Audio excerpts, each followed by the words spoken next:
Hey guys, what's up? So we're back again for another video. Today, meron tayong try na only restaurant that offers pizza, pasta, wings, appetizers, and many more. So we are here at Pizza Planet, and we're going to try their premium 689 plan or option. So tara, excited na ako i-try kasi weekend ngayon, wala tayong pasok. Kaya kakain na naman tayo ng... Hindi tayo kakain, lalamon tayo actually. Tara, let's go.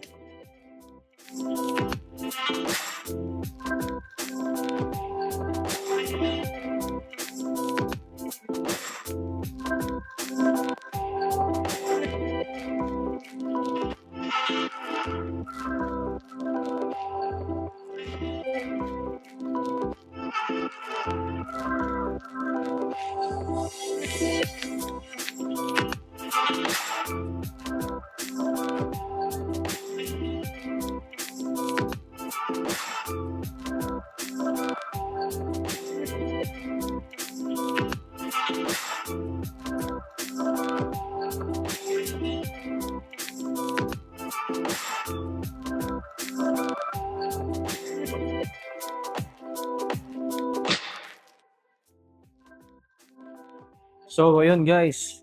Unahin natin syempre appetizer. Start tayo sa kanilang waffle fries. Akala ko actually waffle tapos may kasamang fries yung ano. Pero turns out na waffle fries talaga na para siyang ano, yung fries na ganitong klase. Anyway, try ko muna yung without dip. This is the sweet and spicy, I think. Mm. Ah, deep fried siya, para siyang chips. Di siya yung ano, i-expect nyo na para siyang french fries. More on the crispier side siya na ano. Try na natin yung with sauce.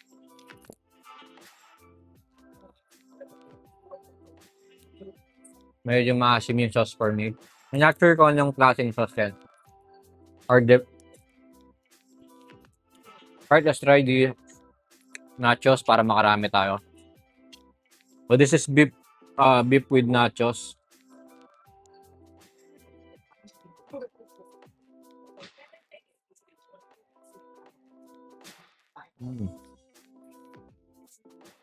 Okay naman yung quality ng meat niya.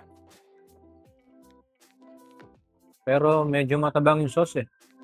I'm not sure kung anong timpla to or anong klase ng sauce.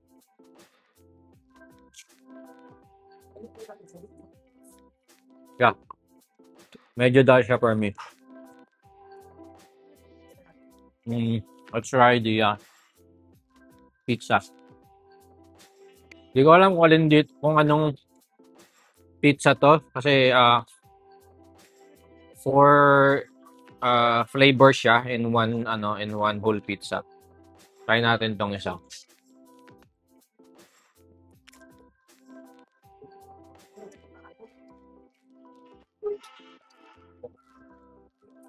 Unique yung lasa ng pizza. Hindi ko alam kung alin dito, pero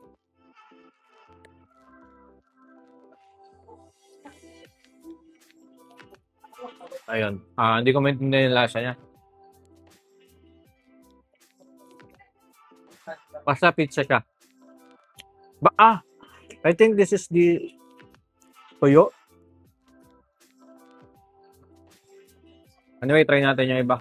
Wings na naman. Last time nag-wings tayo. This is the mango. Something with mango.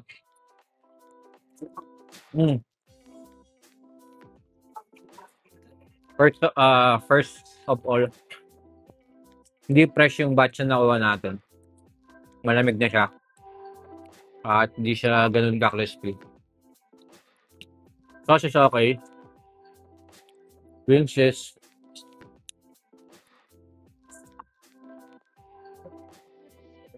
siguro kung fresh batch to, baka moist yung ano niya. Pero okay naman yung lasa at yung quality so far. Yun lang. Hindi lang siya mainit at crispy. Again, this is the mango. Let's try the honey patis. which I think may kasing flavor sa Manams, if I'm not mistaken. Tara.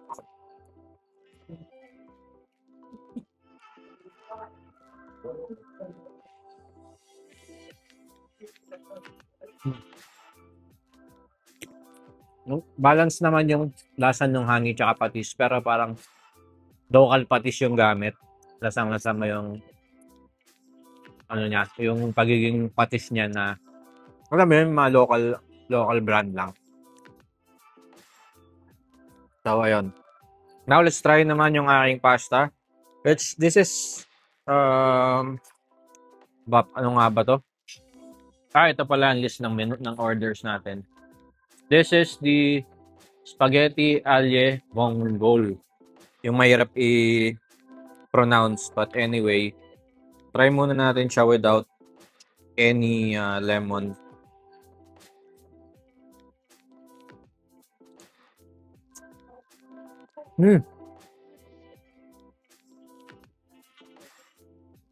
Okay naman siya for me. Yung pasta niya, maninipis. Parang first time ko makatry ng ganito mga pasta. Spaghetti style siya pero mga paya. So far okay naman. Try natin yung seafood. Pero nagustuhan ko to.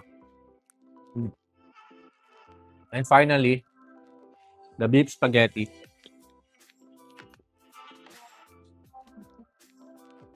First try natin. So far, by the way, ganda ng presentation nila. Okay siya. So, try na natin agad. Hindi na tayo patagalan.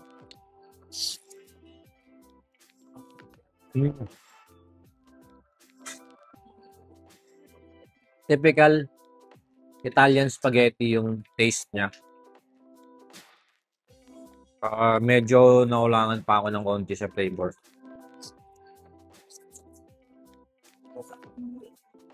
Let's try the meat. Yun lang. Beefy siya pero isang piraso lang yung kasamang meatball. As parang dry.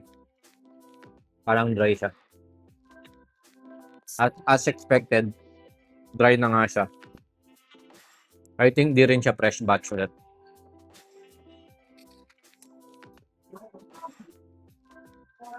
Garlic bread or garlic toast?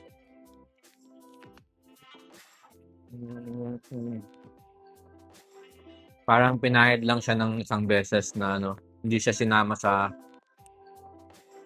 pag-bake or pag-reheat. But for the price, I think okay naman na siya.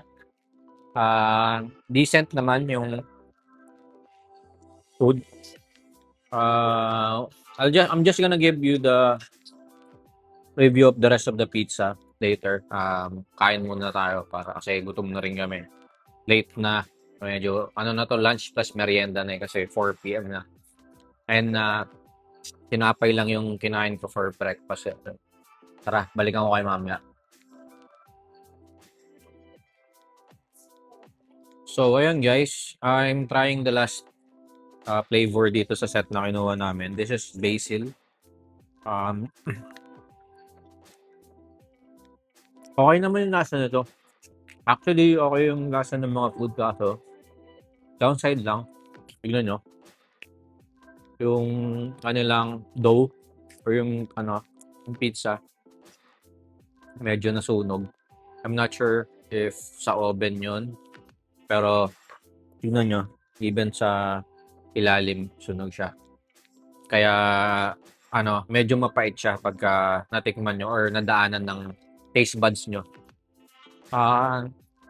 So far, favorite ko dito sa first set. Just kasi yung first batch natin. It has 4 flavors, which are basil, sisig, gourmet toyo, tsaka garlic shake. Para sa akin dito sa batch na to, I would go for the sisig kasi yun yung medyo close sa sisig talaga na lasa. This parang typical lang siya na pizza na dinagdagan ng basil sauce. Yan lang, tinappings lang siya ng basil. Drizzle lang ng basil sauce. Sa garlic tuyo naman, Hindi ko siya bet kasi I don't know, baka dahil dun sa mismong gourmet tuyo na ginamit. Tapos sa garlic shrimp naman, medyo ano ko kasi, parang leftover yung shrimp. Hindi naman sa leftover, ewan ko. Pero parang lumang batch din yung shrimp na ginamit. Pero to be honest, overall so far sa experience namin, okay naman siya sa price. Pero siguro hindi na siya babalikan. Yun yung pinaka-feedback ko so far. Pero let's see kung mababago sa second batch ng order natin. Magta-try pa tayo ng 2 more flavor wings. Tapos pizza. And let's see what else we can order. So, tara.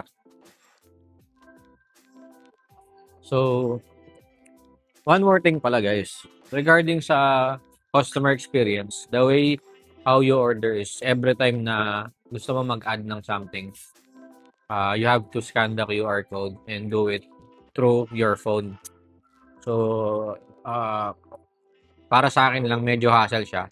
Especially pag nakakain na kayo. Kasi syempre, most of this, kakamain mo talaga, hindi mo naman siya pwedeng ano. So, parang kailangan mo magbaon ng wipes pa or maghugas ng kamay from time to time kung gusto mo mag-add ulit ng order. Otherwise, tinry ko naman na mag-add lang ng drinks.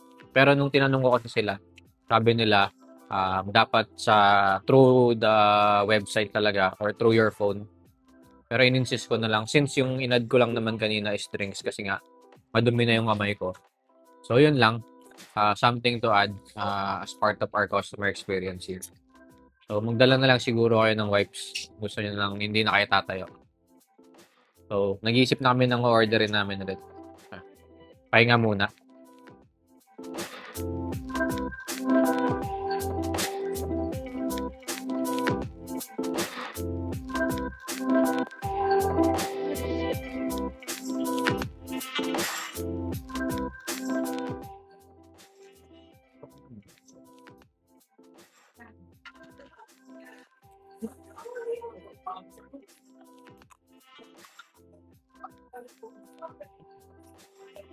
Medyo fresh batch to. This is probably our last wing order. This is a cheesy jalapeno. Yeah, cheesy jalapeno. Truffle. Jalapeno with truffle. Something. Ito, mas okay yung quality ng chicken nito. Let's try the sauce. And kung may glaze man siya.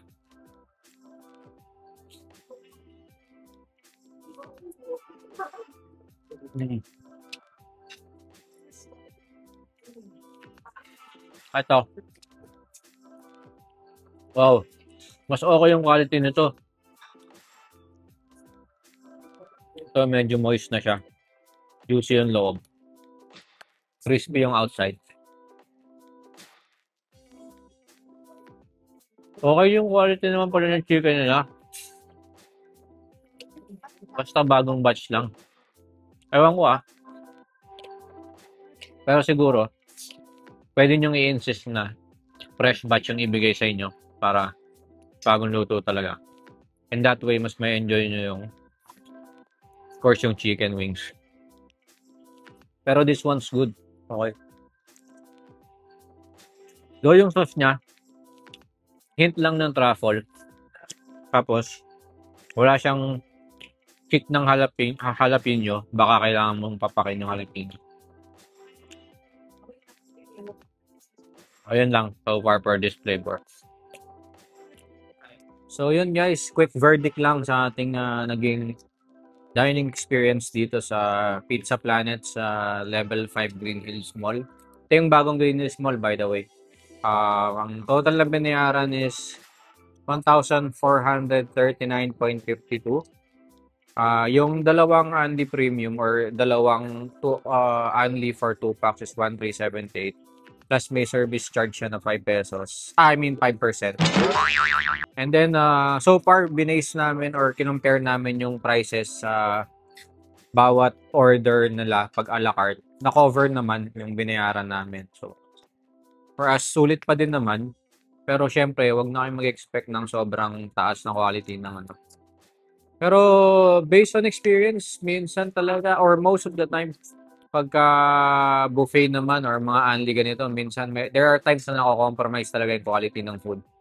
Siguro dahil minsan meron pa silang mga stock sa loob na yung mga luto na food na need nila i-serve, minsan may mga ganong batches. So, overall, okay naman siya pero siguro wag niyo lang masyadong taasan yung expectation niyo. So, yun lang guys. Again, thank you for watching this video. Don't forget and like and subscribe para sa next uploads natin. At abangan nyo ako saan tayo ulit. Susunod na po food trip. Hanap tayo ulit ng mga interesting eats all over the internet. Tapos ito try natin. So, thank you for watching guys. God bless and peace.